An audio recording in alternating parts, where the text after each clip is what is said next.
ಈಗ ಕೇಳಿ ಕಾರ್ಯಕ್ರಮ ಮಹಿಳಾ ಸಬಲೀಕರಣ. ಮಾತನಾಡುತ್ತಾರೆ ರುದ್ರಮ್ಮ ಸಂಕಪ್ಪ ಗಿಟ್ಟಪ್ಕೋಳ್.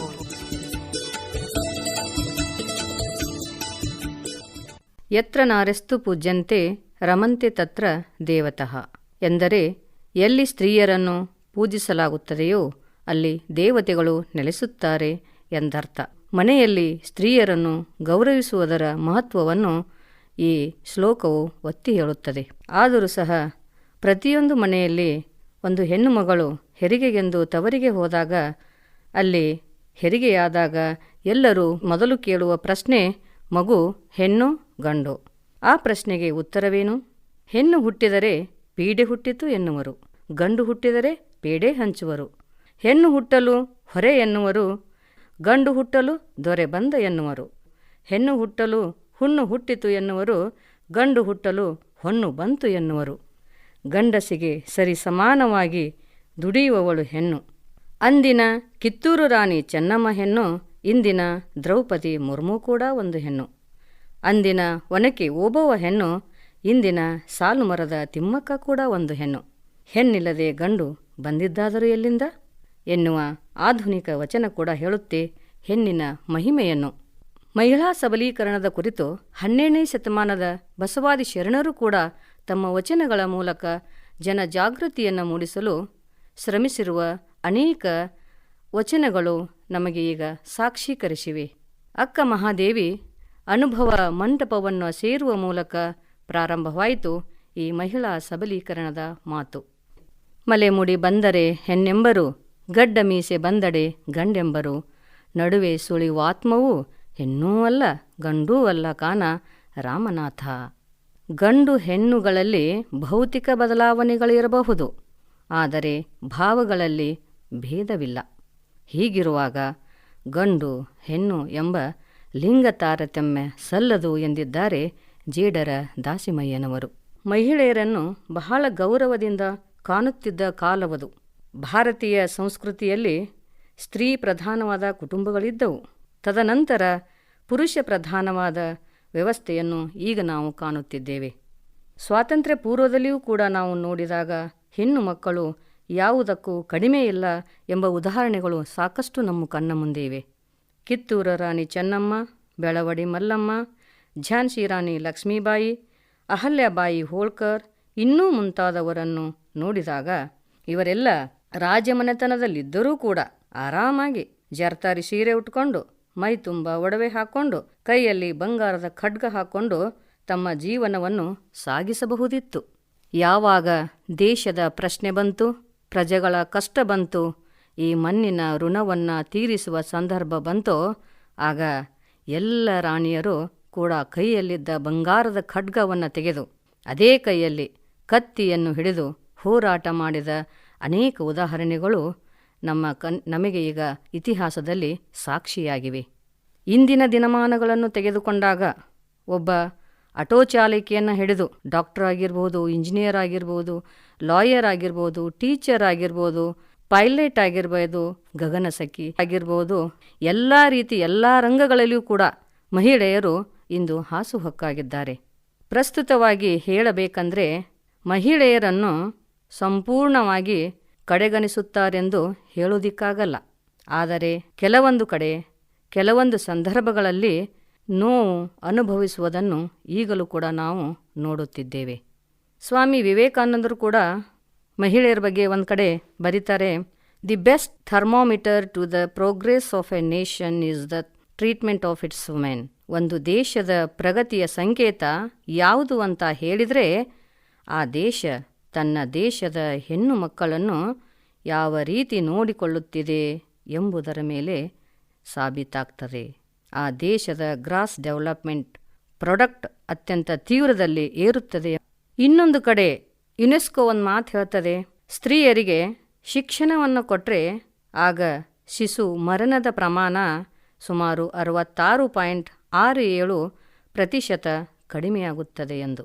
ಸ್ತ್ರೀಯರು ಶಿಕ್ಷಣವಂತರಾದರೆ ಮನೆಯ ಒಂದು ವೆಚ್ಚದ ಪ್ರಮಾಣ, ಮಕ್ಕಳ ಶಿಕ್ಷಣಕ್ಕೆ, ಕುಟುಂಬದ ಆರೋಗ್ಯಕ್ಕೆ, ಪೌಷ್ಟಿಕ ಆಹಾರ ನೀಡಲಿಕ್ಕೆ ವ್ಯಯವಾಗುತ್ತದೆ. ಹೀಗೆ ಅನೇಕ ವರದಿಗಳನ್ನು ವೀಕ್ಷಿಸಿದಾಗ ನಮಗೆ ಅರ್ಥವಾಗುತ್ತದೆ ಸ್ತ್ರೀಯರ ಪಾತ್ರ ಸಮಾಜದಲ್ಲಿ ಮತ್ತು ದೇಶದಲ್ಲಿ ಎಷ್ಟಿದೆ ಅಂತ. ನಮ್ಮ ದೇಶದ ಒಂದು ಸಂಕ್ಷಿಪ್ತ ಚಿತ್ರಣವನ್ನು ನೋಡಿದಾಗ, ಒಂದು ಲಿಂಗಾನುಪಾತವನ್ನು ನೋಡಿದಾಗ, ಭಾರತದಲ್ಲಿರುವ IAS ಅಧಿಕಾರಿಗಳ ಸಂಖ್ಯೆ 14%, ಸುಪ್ರೀಂ ಕೋರ್ಟ್ ನ್ಯಾಯಾಧೀಶೆಯರ ಸಂಖ್ಯೆ 7% ಮತ್ತು ಹೈಕೋರ್ಟ್ ನ್ಯಾಯಾಧೀಶೆಯರ ಸಂಖ್ಯೆ 9% ಮತ್ತು ಬ್ಯಾಂಕಿನಲ್ಲಿ ಅತ್ಯುಚ್ಚ ಅಧಿಕಾರಿಗಳ ಸಂಖ್ಯೆ 17%. ಇದು ಇನ್ನೂ ಜನಸಾಮಾನ್ಯರನ್ನು ತಲುಪಿಲ್ಲ. ಸ್ವಾಮಿ ವಿವೇಕಾನಂದರು ಹೇಳಿರುವಂತೆ ಮಹಿಳೆಯರ ಏಳಿಗೆಯನ್ನು ಸಾಧಿಸುವ ಮೂಲಕ ಭಾರತ ಹೇಗೆ ಪುನರುತ್ಥಾನವನ್ನು ಸಾಧಿಸಬಹುದು ಎಂಬುದು ಅವರ ಪ್ರತಿ ಸಂದರ್ಭದಲ್ಲೂ ತಿಳಿಸಿಕೊಟ್ಟಿದ್ದಾರೆ. ಹೆಣ್ಣು ಮಕ್ಕಳ ಬಗ್ಗೆ, ಅವರ ಸಬಲೀಕರಣದ ಬಗ್ಗೆ ಹೇಳಿರುವ ನುಡಿಗಳು ಸಾಹಿತ್ಯಿಕವಾಗಿ ಸಾಕ್ಷೀಕರಿಸ್ತಾ ಇವೆ. ಇಂದಿನ ಸಬಲೀಕರಣದಲ್ಲಿ ಮಹಿಳಾ ಸಬಲೀಕರಣಕ್ಕೆ ಮುಖ್ಯವಾಗಿದ್ದು ಬೇಕಾಗಿರುವುದು ಫೈನಾನ್ಸಿಯಲ್ ಫ್ರೀಡಮ್. ತೊಟ್ಟಿಲ ತೂಗುವ ಕೈ ಜಗತ್ತನ್ನೇ ಆಳಬಲ್ಲದು. ಪ್ರಾಚೀನ ಕಾಲದಿಂದಲೂ ಮಹಿಳೆ ಎಲ್ಲ ರಂಗದಲ್ಲಿಯೂ ಪುರುಷರಿಗೆ ಸರಿಸಮಾನಳು. ಆಧುನಿಕತೆಯ ಪರದೆಯಲ್ಲಿ ಮಹಿಳೆಯರನ್ನು 4 ಗೋಡೆಗಳ ಸಾಮಾಜಿಕ, ಆರ್ಥಿಕ, ಧಾರ್ಮಿಕ, ರಾಜಕೀಯ, ಶೈಕ್ಷಣಿಕ ಅಸಮಾನತೆಯನ್ನು ಎದುರಿಸುತ್ತಿದ್ದಾಳೆ. ಆದ್ದರಿಂದ ಮಹಿಳೆಯರಿಗೆ ಉತ್ತಮ ಸ್ಥಾನಮಾನವನ್ನು ಕಲ್ಪಿಸಿಕೊಡುವುದು ಪ್ರಸ್ತುತ ಸಮಾಜದ ಶತಮಾನದ ಅಗತ್ಯ ಸಂಗತಿಯಾಗಿದೆ. ಮಹಿಳೆಯರಿಗೆ ಸಾಮಾಜಿಕವಾಗಿ, ಆರ್ಥಿಕವಾಗಿ, ಶೈಕ್ಷಣಿಕವಾಗಿ, ಬೌದ್ಧಿಕವಾಗಿ, ರಾಜಕೀಯವಾಗಿ, ಇತರೆ ಕ್ಷೇತ್ರಗಳಲ್ಲಿ ಅಧಿಕಾರ ನೀಡುವುದರ ಮೂಲಕ ಸ್ತ್ರೀ ಪುರುಷರೆನ್ನದೇ ಸಮಾನತೆಯನ್ನು ಕಾಣುವುದೇ ಮಹಿಳಾ ಸಬಲೀಕರಣವಾಗಿದೆ. ಭಾರತದಲ್ಲಿ ರಾಜಾರಾಮ್ ಮೋಹನ್ ರಾಯರವರು ಅಲೋಕ್ ಸುಂದರಿಯ ಜಾತಿ ಪದ್ಧತಿ ವಿರುದ್ಧ ಹೋರಾಡಿ ಮಹಿಳಾ ಸಬಲೀಕರಣಕ್ಕೆ ಅಡಿಪಾಯ ಹಾಕಿದವರು ರಾಜಾರಾಮ್ ಮೋಹನ್ ರಾಯರು. ಆದರೆ ಇದೇ ವೇಳೆಯಲ್ಲಿ ಮಹಿಳಾ ಸಬಲೀಕರಣ ಪ್ರಾರಂಭವಾಯಿತೆಂದು ಹೇಳುವುದು ಕಷ್ಟಸಾಧ್ಯ. ಏಕೆಂದರೆ ಹಂತ ಹಂತವಾಗಿ ಮಹಿಳೆ ಸಬಲವಾಗಿದ್ದರೂ ಕೂಡ ಸಂಪೂರ್ಣವಾಗಿ ಸಬಲೆಯಲ್ಲ. ಅದು ಕೆಲವೊಂದು ತೊಡಕುಗಳನ್ನು ಒಳಗೊಂಡಿದೆ. ಭಾರತವು ಆಧುನಿಕವಾಗಿ ಎಷ್ಟೇ ಮುಂದುವರೆದರೂ ಕೂಡ ಹಲವಾರು ಸಾಮಾಜಿಕ ಸಂಪ್ರದಾಯಗಳು ಮಹಿಳೆಯರನ್ನು ಕಗ್ಗತ್ತಲಿನ ಕೋಣೆಗೆ ತಳ್ಳಿವೆ. ಅದರಲ್ಲಿ ಪ್ರಮುಖವಾಗಿ ಸತಿ ಸಹಗಮನ ಪದ್ಧತಿ, ಬಾಲ್ಯ ವಿವಾಹ, ವರದಕ್ಷಿಣೆ ಪಿಡುಗು, ಬಡತನ, ಅನಕ್ಷರತೆ, ದೇವದಾಸಿ ಪದ್ಧತಿ, ವಿಧವಾ ಪುನರ್ವಿವಾಹ ನಿಷೇಧ, ಬಲಾತ್ಕಾರ, ಅತ್ಯಾಚಾರ, ಲಿಂಗಭೇದ, ದೈಹಿಕ ಮತ್ತು ಮಾನಸಿಕ ದೌರ್ಜನ್ಯ ಇಂತಹ ಹಲವಾರು ಕೃತ್ಯಗಳು ಭಾರತೀಯ ಸ್ತ್ರೀ ಸಂಕುಲವನ್ನು ಬಾಧಿಸುತ್ತಿವೆ. ಅಷ್ಟೇ ಅಲ್ಲದೆ ತಮ್ಮ ಕಾಲಿನ ಮೇಲೆ ತಾವು ನಿಲ್ಲಲು ಮತ್ತು ತಮ್ಮ ಜೀವನವನ್ನು ಯಾರ ಸಹಾಯವೂ ಇಲ್ಲದೆ ಸಾಗಿಸಲು ಮಹಿಳೆಯು ಹೆದರುತ್ತಿದ್ದಾಳೆ. ಮಹಿಳೆಯರಿಗಾಗಿ ಭಾರತ ಸಂವಿಧಾನವು ಕೆಲವೊಂದು ನಿಬಂಧನೆಗಳನ್ನು ಹೊಂದಿದೆ. ಭಾರತದ ಸಂವಿಧಾನದ ಕಲಂ 14, 15, 16ರ ಪ್ರಕಾರ ಮೂಲಭೂತ ಹಕ್ಕುಗಳ ಅನ್ವಯ ಲಿಂಗ ತಾರತಮ್ಯ ಮಾಡಬಾರದು. ಇನ್ನು 39ನೇ ವಿಧಿಯ ಪ್ರಕಾರ ಮಹಿಳೆಯರಿಗೆ ರಾಜ್ಯದಿಂದ ಸ್ತ್ರೀ ಪುರುಷ ಎಂಬ ಯಾವುದೇ ರೀತಿಯ ತಾರತಮ್ಯ ಇರಬಾರದು. ಮತ್ತು 39ನೆಯ ವಿಧಿಯ ಪ್ರಕಾರ ಸಮಾನ ಕೆಲಸಕ್ಕೆ ಸಮಾನ ವೇತನ. ಮತ್ತು 42ನೇ ವಿಧಿ ಹೇಳುತ್ತೆ ಮಹಿಳೆಯರಿಗೆ ಹೆರಿಗೆ ರಜೆಯನ್ನು ನೀಡುವುದು ಮತ್ತು ಉತ್ತಮ ಕೆಲಸದ ವಾತಾವರಣವನ್ನು ಕಲ್ಪಿಸಿಕೊಡುವುದು. ಸ್ಥಳೀಯ ಸಂಸ್ಥೆಗಳಲ್ಲಿ ಮಹಿಳೆಯರಿಗಾಗಿ ಮೀಸಲಾತಿಯನ್ನು ಒದಗಿಸುವುದು. ಯಾವುದೇ ಸಲಹೆ ಸೂಚನೆಗಳನ್ನು ಕೇವಲ ಹೆಸರಿಗಾಗಿ, ಕಾಟಾಚಾರಕ್ಕಾಗಿ, ತೋರಿಕೆಗಾಗಿ ನೀಡಿದರೆ ಸಾಲದು. ಪ್ರತಿ ಹೆಣ್ಣು ಮಗಳು ಅಧಿಕಾರವನ್ನು, ಸ್ಥಾನಮಾನವನ್ನು ಅವಳ ಜೀವನದಲ್ಲಿ ಅನುಭವಿಸುವಂತಾಗಬೇಕು. ಇದಕ್ಕೆ ಮುಖ್ಯವಾಗಿ ಪುರುಷರು ಸಹಕರಿಸಬೇಕು. ಯಾವ ರೀತಿ ಮಹಿಳೆ ಒಬ್ಬ ತಾಯಿಯಾಗಿ, ತಂಗಿಯಾಗಿ, ಮಗಳಾಗಿ, ಹೆಂಡತಿಯಾಗಿ ಸದಾ ಪುರುಷನಿಗೆ ನೆರವಾಗುತ್ತಾಳೆ, ಅದೇ ರೀತಿ ಪುರುಷರೂ ಸಹ ಸ್ತ್ರೀ ಕುಲಕ್ಕೆ ಆರ್ಥಿಕವಾಗಿ, ಶೈಕ್ಷಣಿಕವಾಗಿ, ಸಾಮಾಜಿಕವಾಗಿ, ಬೌದ್ಧಿಕವಾಗಿ ಒಂದು ಗೌರವಪೂರ್ವಕ ಸ್ಥಾನಮಾನವನ್ನು ನೀಡಿ ಗೌರವಿಸುವಂತಾಗಬೇಕು. ಆಗ ಸುಭದ್ರ ಸಮಾಜ ತನ್ನಿಂದ ತಾನೇ ನಿರ್ಮಾಣವಾಗುತ್ತದೆ. Doctor B R. ಅಂಬೇಡ್ಕರ್ ಅವರು ಸಂವಿಧಾನದಲ್ಲಿ ಬರೆದರು, ಏನು? ಹೆಣ್ಣು ಮಕ್ಕಳಿಗೆ ಸಮಾನ ಅವಕಾಶವಿದೆ ಅಂತ. ಎಲ್ಲಿದೆ ಸಮಾನ ಅವಕಾಶ? ಕೇವಲ ಹೆಸರಿಗಷ್ಟೇ, ಬೆರಳೆಣಿಕೆಯಷ್ಟೇ ಮಹಿಳೆಯರಿಗೆ ಸ್ಥಾನಮಾನ ಸಿಕ್ಕಿರಬಹುದು. ಆದರೆ ಜನಸಾಮಾನ್ಯ ಮಹಿಳೆಯರು ಇಂದಿಗೂ ಕೂಡ ಕಣ್ಣೀರಿನಲ್ಲಿ ಕೈ ತೊಳೆಯುತ್ತಾ ಶೋಷಣೆಗೆ ಒಳಗಾಗುತ್ತಿದ್ದಾರೆ, ಕಷ್ಟದಲ್ಲಿ ಮುಳುಗಿ ಬಳಲುತ್ತಿದ್ದಾರೆ. ಹೀಗಿರುವಾಗ ಸಂವಿಧಾನದಲ್ಲಿ ದಾಖಲೆಯಾಗಿರುವ ಪ್ರಕಾರ ಎಲ್ಲ ಅಂಶಗಳು ಜಾರಿಗೆ ಬಂದು ಪ್ರತಿಯೊಂದು ಮನೆಗೆ ಹಾಗೂ ಆ ಮನೆಯಲ್ಲಿರುವ ಮಹಿಳೆಯರಿಗೆ ತಲುಪಿದಾಗ ಮಾತ್ರ ನಿಜವಾದ ಮಹಿಳಾ ಸಬಲೀಕರಣ ಸಾಧ್ಯವಾಗುವುದು. ಮುಖ್ಯವಾಗಿ ಮಹಿಳೆ ಆರ್ಥಿಕವಾಗಿ ಸಬಲತೆ ಹೊಂದಬೇಕು, ಜೀವನದಲ್ಲಿ ಮುಂದೆ ಬರಬೇಕಂದ್ರೆ ಉಳಿದೆಲ್ಲ ಅವಕಾಶಗಳು ಕೂಡ ದೊರೆಯಲು ಸಾಧ್ಯವಾಗುತ್ತದೆ.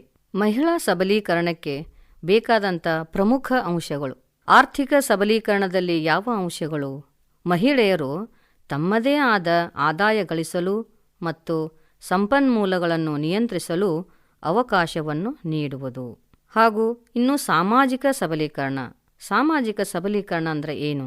ಮಹಿಳೆಯರು ಶಿಕ್ಷಣ, ಉದ್ಯೋಗ ಮತ್ತು ನಿರ್ಧಾರ ತೆಗೆದುಕೊಳ್ಳುವಿಕೆಯಲ್ಲಿ ಸಮಾನ ಅವಕಾಶಗಳನ್ನು ಪಡೆದುಕೊಳ್ಳುವುದು. ಇನ್ನು ರಾಜಕೀಯ ಸಬಲೀಕರಣ. ಮಹಿಳೆಯರು ರಾಜಕೀಯ ಪ್ರಕ್ರಿಯೆಗಳಲ್ಲಿ ಭಾಗವಹಿಸಲು ಮತ್ತು ತಮ್ಮ ಹಕ್ಕುಗಳನ್ನು ರಕ್ಷಿಸಿಕೊಳ್ಳಲು ಮಹಿಳೆಯರಿಗೆ ಅಧಿಕಾರ ನೀಡುವುದು. ವೈಯಕ್ತಿಕ ಸಬಲೀಕರಣ. ಮಹಿಳೆಯರಲ್ಲಿ ಆತ್ಮವಿಶ್ವಾಸ, ವ್ಯಕ್ತಿತ್ವ ವಿಕಾಸ ಮತ್ತು ನಾಯಕತ್ವದ ಗುಣಗಳನ್ನು ಬೆಳೆಸುವುದು. ಸ್ವಸಹಾಯ ಸಂಘಗಳನ್ನು ಸ್ಥಾಪಿಸುವಲ್ಲಿ ಮಹಿಳೆಯರು ಅದರಲ್ಲಿ ಭಾಗವಹಿಸಿ ಬೆಳೆಯುವಂತಾಗುವುದು. ಮುಂದೆ ಶಕ್ತಿ ಮತ್ತು ಸ್ವಾತಂತ್ರ್ಯ ಸಬಲೀಕರಣ. ಮಹಿಳೆಯರು ತಾರತಮ್ಯವಿಲ್ಲದೆ ತಮ್ಮ ಜೀವನವನ್ನು ನಡೆಸಲು ಶಕ್ತಿ ಮತ್ತು ಸ್ವಾತಂತ್ರ್ಯದ ಸಬಲೀಕರಣದ ಮುಖ್ಯ ಉದ್ದೇಶವಾಗಿದೆ. ಸಮಾಜದಲ್ಲಿ ಲಿಂಗ ತಾರತಮ್ಯವನ್ನು ಹೋಗಲಾಡಿಸುವುದು, ಮಹಿಳೆಯರ ಘನತೆ ಮತ್ತು ಸಾಮಾಜಿಕ ಸ್ಥಾನಮಾನವನ್ನು ಸುಧಾರಿಸುವುದು, ಮಹಿಳೆಯರ ಆರೋಗ್ಯ ಮತ್ತು ಸಂತಾನೋತ್ಪತ್ತಿ ಹಕ್ಕುಗಳ ಬಗ್ಗೆ ಅರಿವು ಮೂಡಿಸುವುದು, ಅಸಮಾನತೆ, ಶೋಷಣೆ ಮತ್ತು ಹಿಂಸೆಯ ವಿರುದ್ಧ ಹೋರಾಡುವ ಶಕ್ತಿ ನೀಡುವುದು. ಮಹಿಳೆಯರು ತಮ್ಮ ಮತ್ತು ತಮ್ಮ ಕುಟುಂಬದ ಅಭಿವೃದ್ಧಿಗೆ ಸ್ವತಂತ್ರವಾಗಿ ಯೋಚಿಸುವ ಸಾಮರ್ಥ್ಯವನ್ನು ಬೆಳೆಸುವುದು. ಭಾರತದಲ್ಲಿ 1970ರಿಂದ ಸ್ತ್ರೀವಾದವು ಪ್ರಾರಂಭವಾಯಿತು. 2001ನೇ ವರ್ಷವನ್ನು ಭಾರತ ಸರ್ಕಾರವು ಮಹಿಳಾ ಸಬಲೀಕರಣ ವರ್ಷವೆಂದು ಘೋಷಿಸಿತು. ರಾಷ್ಟ್ರೀಯ ಮಹಿಳಾ ಸಬಲೀಕರಣ ರಾಜ್ಯ ನೀತಿಯು 2001ರಲ್ಲಿ ಜಾರಿಗೆ ಬಂದಿತು. ಮಹಿಳಾ ಸಬಲೀಕರಣ ಎಂದರೆ ಮಹಿಳೆಯರು ಸ್ವಯಂ ನಿರ್ಧಾರ ತೆಗೆದುಕೊಳ್ಳುವ ಸಾಮರ್ಥ್ಯವನ್ನು ಹೊಂದುವಂತೆ ಮಾಡುವುದು. ಮಹಿಳೆಯರ ಇಚ್ಛೆಗೆ ಅನುಸಾರ ಆಯ್ಕೆ ಮಾಡುವ ಅವಕಾಶಗಳನ್ನು ಕೂಡ ಅವರಿಗೆ ನೀಡುವುದು. ಪ್ರಜಾಪ್ರಭುತ್ವದ ಮಾರ್ಗದಲ್ಲಿ ಇತರರ ಗ್ರಹಿಕಾಶಕ್ತಿಯನ್ನು ಬದಲಾಯಿಸುವಂತೆ ಮಾಡುವುದು. ಆತ್ಮಾಭಿಮಾನವನ್ನು ಹೆಚ್ಚು ಮಾಡುವುದರಲ್ಲಿ ಹಾಗೂ ಕಳಂಕದಿಂದ ಪಾರಾಗುವುದರಲ್ಲಿ ತೊಡಗಿಕೊಳ್ಳುವುದು. ಒಟ್ಟಾರೆಯಾಗಿ ಮಹಿಳಾ ಸಬಲೀಕರಣದಲ್ಲಿ ಸರ್ಕಾರ, ಸಮಾಜ, ಸಂಘ ಸಂಸ್ಥೆಗಳಷ್ಟೇ ತೊಡಗಿಕೊಂಡರೆ ಸಾಲದು. ಸ್ವತಃ ಮಹಿಳೆಯರೂ ಕೂಡ ಸಬಲರಾಗಬೇಕೆಂದು ಸ್ವ ಇಚ್ಛೆಯಿಂದ ಕಾರ್ಯಪ್ರವೃತ್ತರಾಗಬೇಕು. ಸಮಾಜದಲ್ಲಿ ಶಿಕ್ಷಣವನ್ನು ಪಡೆದುಕೊಂಡು ಸಮಾಜದ ಮುಖ್ಯವಾಹಿನಿಗೆ ಬರಲು ಮಹಿಳೆ ಸದಾ ಪ್ರಯತ್ನಿಸಬೇಕು. ಅಂದಾಗ ಮಾತ್ರ ಮಹಿಳಾ ಸಬಲೀಕರಣ ಸಾಧ್ಯವಾಗುತ್ತದೆ.